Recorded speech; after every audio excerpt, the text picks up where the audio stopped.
Hello, folks. Welcome back, one and all, to the Dr. Nasser Shake Show. Let's get to it right away, folks. Give you the great news as far as I see it right now. I have got 345 electoral votes for Trump, 193 for Harris, and I'll give you my reasonings for it throughout this video. But before we get to that, one of the evidences that I have for why I think this is going to be an electoral landslide is based in a focus group that was done with black voters in swing states. Folks, listen to what they have to say, hear it for yourselves, see it for yourselves, and then think about it and say, what happens if this is the state of the race within black voters in the United States of America in terms of their thinking and differentiating between Donald Trump and Kamala Harris? Watch this video and see for yourselves. Hand up if you think the economy is better under Trump. And hands up if you think the economy is better under Biden and Harris. Right. Okay, 7-1. That's pretty clear. The truth. I'm not saying he's like, of course, yeah, like I dare say, he has best. He still has a business mindset. I think that lended somewhat. And I think, yes, the trickle down of whatever previous stuff. And I think he just handles certain things a little better. Who does? Trump. Les? He provided more jobs, more opportunities. Similar. Even though he didn't have any experience in politics, but he came in and did a much better job. If you look at the statistics now, we're far more worse now than we were before. Firstly, I just want to ask a general question about Harris. Then we're going to show some clips for the debate. What's your biggest hesitation about voting for Kamala Harris? Just, is she going to be able to do the things that she says she's going to be able to do? That's, you know what I mean? Just, is she going to be able to do it? That's my biggest hesitation. Is she going to be able to get it past Congress? You know what I'm saying? I don't know. Yep. You know. Mikhail, how about you? Everything that glitters ain't gold. Yeah, for sure. Yeah. It looks great on paper, but I'm not sure it could translate to politics, and if she'll even be able to get it passed. Haywood? My thing is her strength. That's my focus for her. Is she gonna be able to take a punch and give one or two back? That's my biggest thing. And it has nothing to do with her gender, ladies, okay? But you have... Folks, that's just absolutely devastating. That is devastating commentary coming from this focus group, folks. First of all, it was 7-1 Trump over Harris. And then they're talking about the issues of strength and whether or not she can get her policies passed based on, they think, ineffectual leadership and not enough strength. Let's continue. Talking about the highest office in the land. Yeah. If it was Michelle Obama, I would feel totally different. Yeah, You know what I mean? yeah.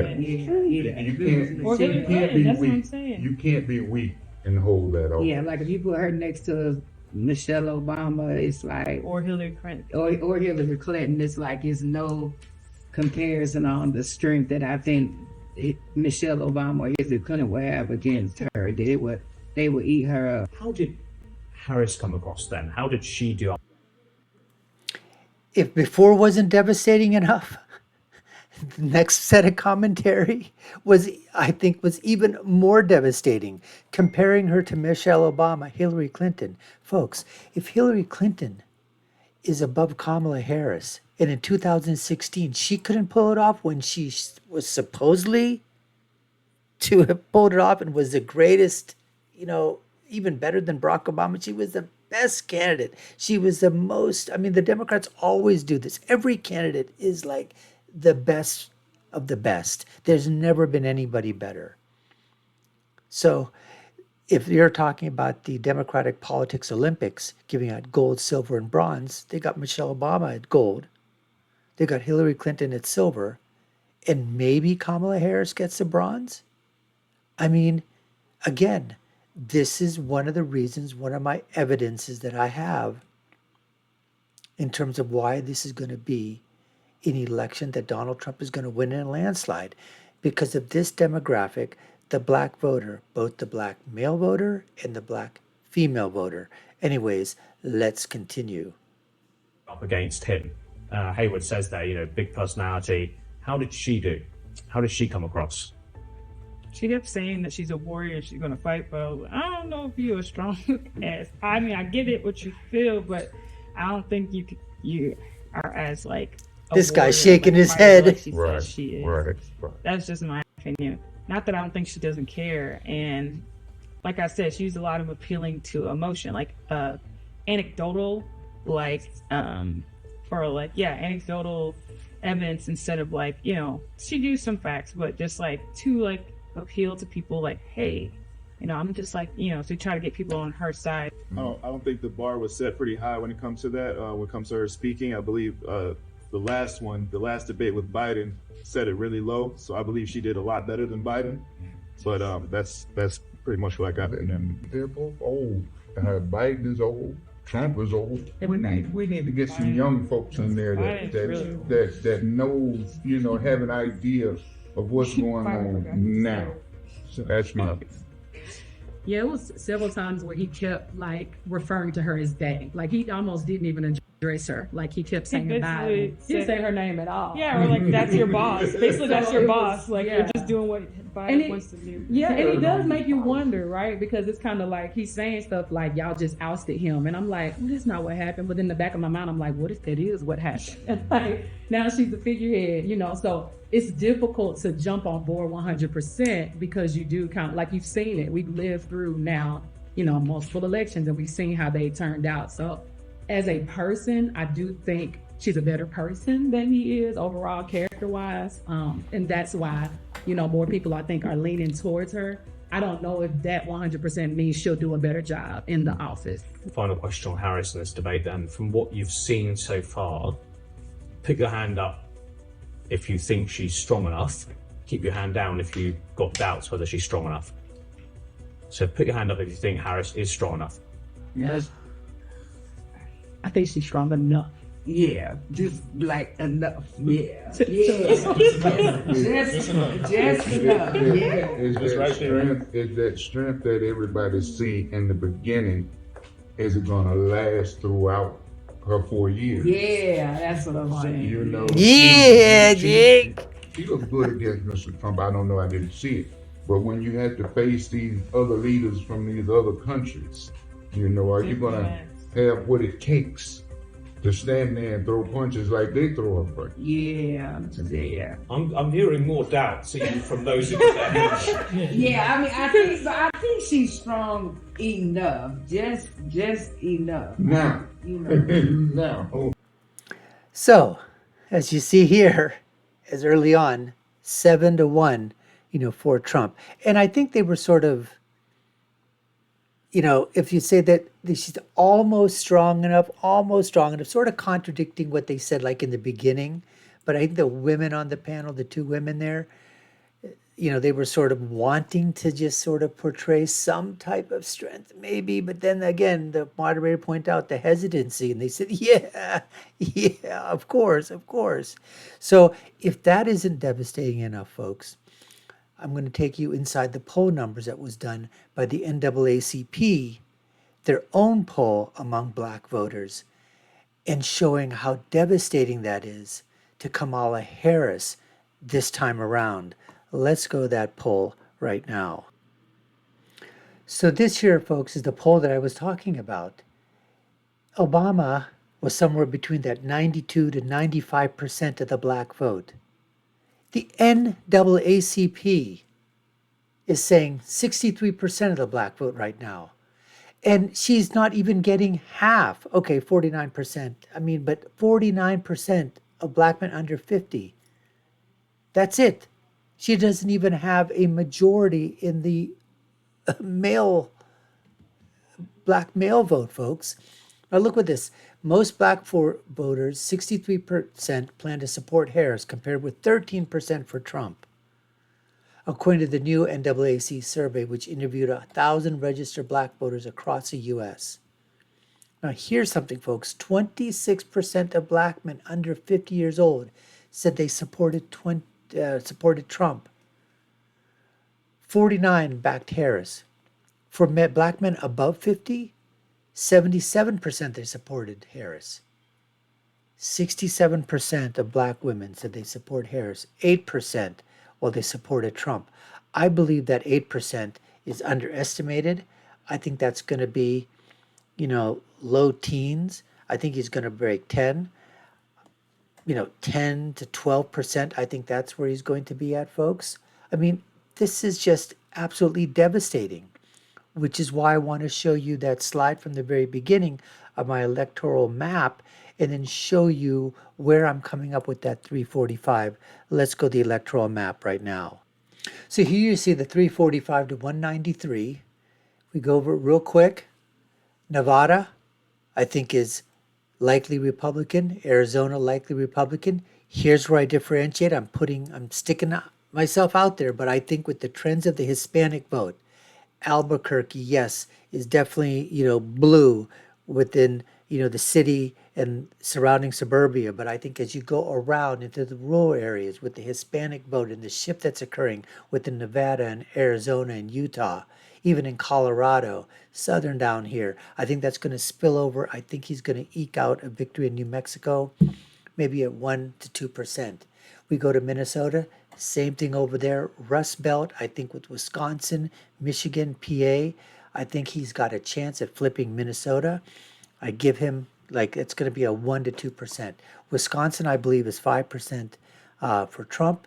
Michigan, we're going to go into the reasons why, because of Jill Stein, third-party candidates, and the Muslim population. The Muslim vote is going to be devastating against Harris. I'll go into the data into that to back up, with my evidence for that.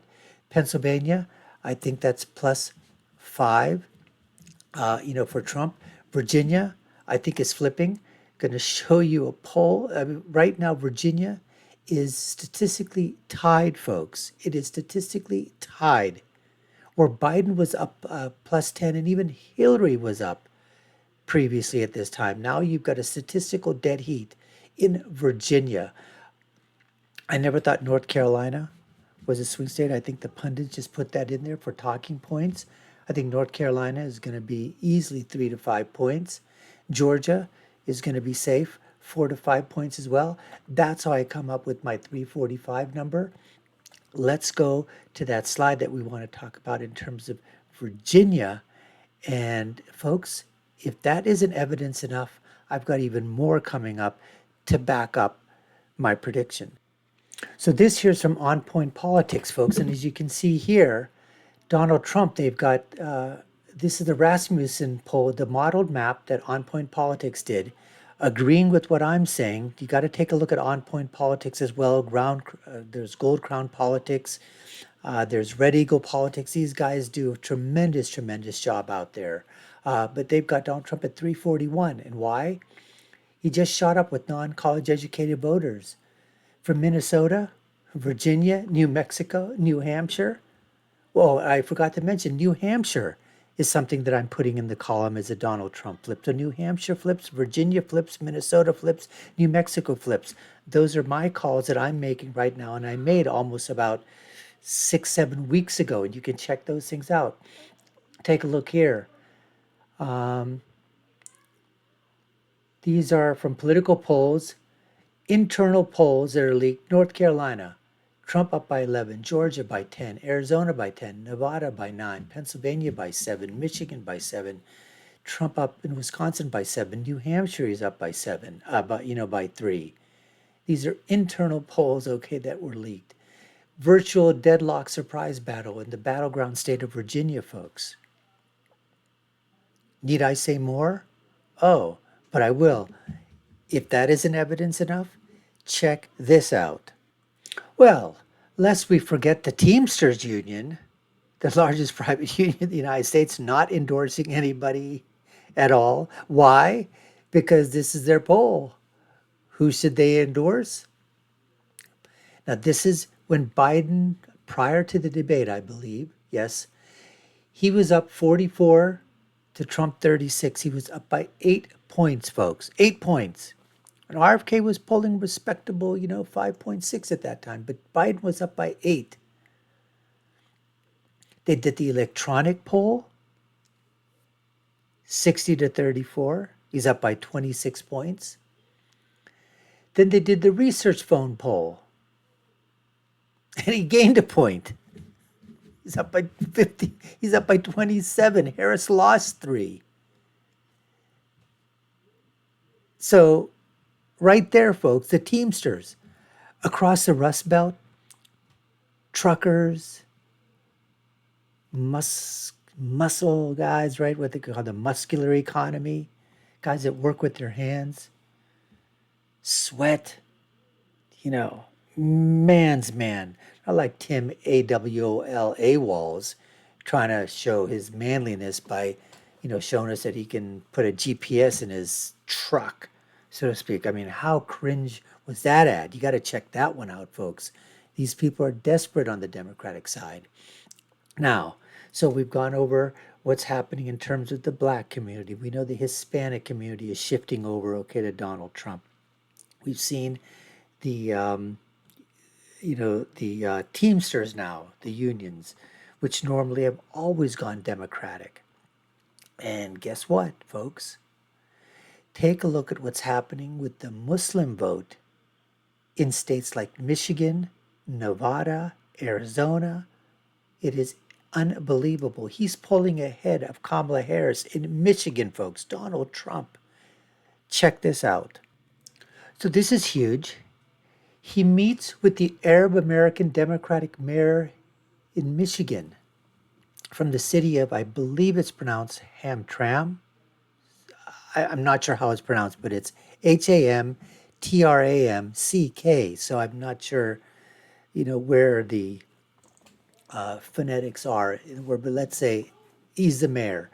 Donald Trump visited. They had a very productive meeting about a week ago, and maybe he's going to get the endorsement. But this mayor, Amr Ghalib, guess what?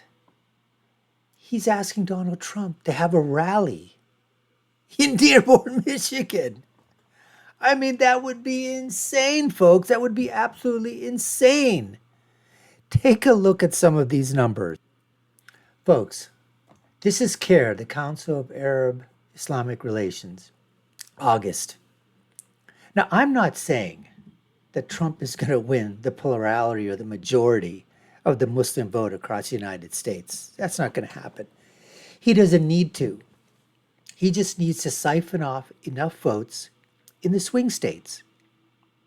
And one of the biggest prizes is Michigan. In Nevada, I think he's down by 2 points to Harris. She's got 29% of the Muslim vote. He's got 27. In Arizona, I think it's like 13%. But this here right now, across the board, according to CARE, polling their Muslim voter population, Harris has got about 29% of the vote. Trump's at 11. Stein's at 29. So they're statistically tied, Stein and Harris. But guess what, folks? The news gets even more devastating because this is across America. Let's take it to the state of Michigan, and it's just absolutely devastating news. And there's a double whammy, and I'll tell you about that as well.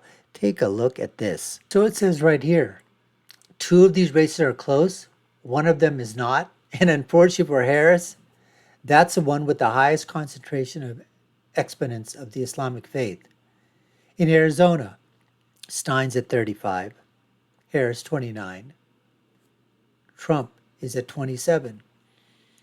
But as it goes on to say in this New York Post article, the problem is that most acute, where nearly 250 Muslims live, amid 8.4 million registered voters. And remember, folks, in Dearborn, Michigan, it's about 70% Arab American Muslim and about 30% Arab Christian that are there from Lebanon, Syria, Yemen, Egypt, Syria. They're not all Muslim Arabs. There are a lot of Christian Arabs, Coptic Christians, from Egypt, for example, also from Indonesia, Malaysia, Pakistan, other countries in sub-Saharan Africa. So here's the situation. Harris has got 12% in Michigan, 12. Stein's at 40. Trump's at 18. He's polling 33% more than she is, folks. Stein's at 40, which is devastating enough. He's 6 points better than she is in Michigan. And so if you take a look at that, like they say there, incredibly, given Trump spent years arguing for a total and complete shutdown of Muslims entering the United States, and I think there's nuance to that. His second place in Michigan isn't even his best showing in the group. As I said before, in Nevada, he's at 27%, she's at 29%, Stein's at 13%. And as it goes on to say, Muslims are not a monolith either. Different backing based on age group. But over the entire Muslim American sample, they say Stein holds her own with Democrats and independents, with 32% of the support among Dems compared to 33% for Harris and 30% among independents compared with 32% for the Veep. Now, Trump has 48% with Republican Muslims, folks. Stein's at 18, Harris is at 11. So among Republican Muslims, he's nearly got half of them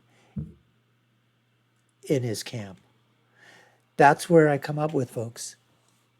This is an election, I think in 2016, they kept telling us what?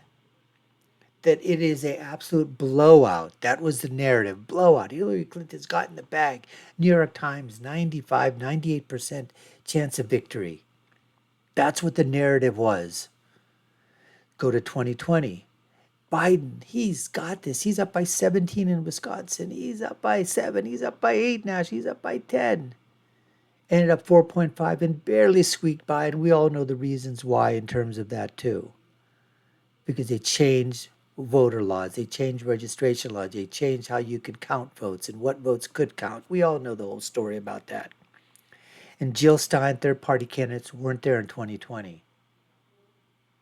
And the narrative now is it's such a tight race because it keeps people glued to the alphabet networks and to the legacy media.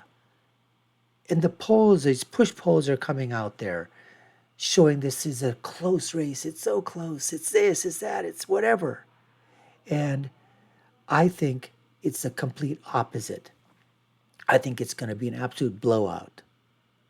I really, really do, based on what I'm seeing here. Anyways, folks, we appreciate you taking the time to watch. You've been watching the Dr. Nasser Shake Show. I'm your host, Dr. Nasser. If you haven't done so already, subscribe to the channel, like, share, and post. You all know what to do. Take a look at our video links above and below. My final thought is always, when you're right, you're right. And when you're left, you're wrong. Until next time, folks, take care and stay safe.